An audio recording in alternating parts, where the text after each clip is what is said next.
అప్పుడు ఊరు ఏది లేకుండే.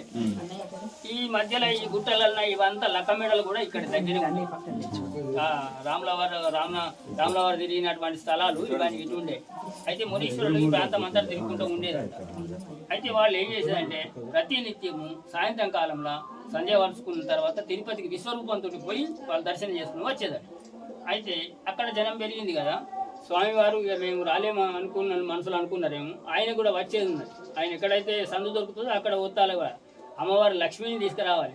మరి 7 మునీశ్వరులు వారికి పాపం జరుగుతుంది మనకు అమ్మగారు అని అమ్మవారికి చెప్పి లక్ష్మీదేవి మహారాష్ట్రలో ఒకటి ఉంటుంది కదా, లక్ష్మీదేవిని తీసుకువచ్చి వాళ్ళకి ఇక్కడ ప్రత్యక్షమైంది.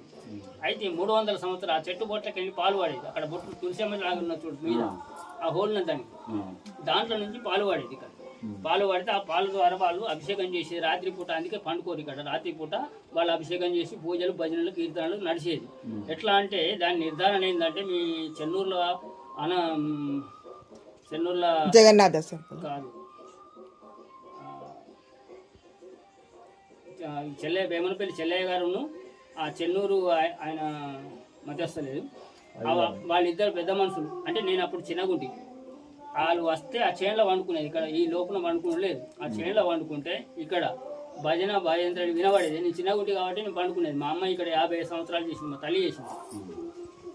అయితే మా అమ్మతోటి వచ్చి వాళ్ళ దగ్గర వండ పెట్టుకునేది. వాళ్ళు భయపడి తీసుకువస్తే ఆడ మేము అరే లేరా లేరా లేరా లేరా అని నన్ను లేపేది.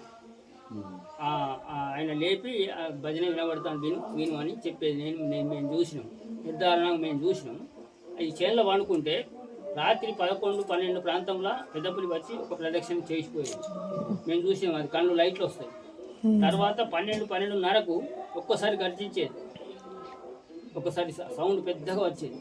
వచ్చిన తర్వాత పూజ స్టార్ట్ అయ్యేది. మేము చూసినాం, మేము విన్నాం. అయితే అట్లా కొన్ని రోజులు జరిగింది. ఇప్పుడు వస్తలేదు పెద్దపులి, కానీ ఈ గర్జించుడు మాత్రం ఉన్నది. రాత్రి 12 వరకు గర్జిస్తుంది. అయితే ఆ అమ్మవారు ఈ చెట్టు బోట్లో ఉండేనాడు. ఈ స్వామి వచ్చినాడు. ఆమె నిలబొట్టి నేను వచ్చింది. ఇక్కడ ఇలా కూర్చున్నాడు. ఇవి 2 విగ్రహాలు ఉన్నాయా?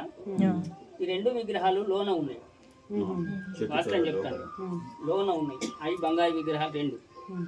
అయితే రాజు కళలో పోయి చెప్పిండంట, అరే నేను ఇక్కడ వెలిసిన అని చెప్పి. ఆయన రాజు వచ్చి ఇక్కడ 5 రాజులు అంటే రాజులు వాళ్ళే. ఆయన కళలో పోయి చెప్తే ఆయన వచ్చి ఇక్కడికి వచ్చి ఆ దేవుళ్ళని చూసి ఈ అరణ్యం లోపల ఈ భగవంతుడు ఇక్కడ ఉంటే కలవదని చెప్పి లోపల పెట్టేసి ఆయన.